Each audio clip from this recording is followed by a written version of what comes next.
మజాక్ చేయనీకే నువ్వేమైనా నా బామ్మర్దివేంట్రా? కోట్ల కోట్ల డబ్బులు సంపాదించావు, కానీ ఏం లాభం? లోఫర్ నా కొడుకుని కన్నావు. ఈ విశ్వంభర కంటపడ్డాడు.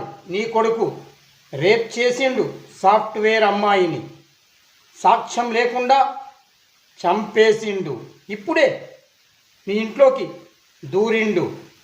నిజం చెప్పు, వాణ్ణి బయటికి పిలిపిస్తావా? లేదంటే నేను పోలీసులకు ఇన్ఫర్మేషన్ చెప్పమంటావా? ఏదో ఒకటి నాకు ఇప్పుడే చెప్పాలిరా, ఇప్పుడే చెప్పాలి. ఈ విశ్వంభరకు కోట్లు సంపాదించి ఏం లాభం రా? నీ కొడుకే చచ్చిపోయాడు, ఇప్పుడు చచ్చిపోతాడు. రేపు కోర్టులో ఉరిశిక్ష పడుతుంది. ఆ తర్వాత ఈ వేల కోట్ల ఆస్తులన్నీ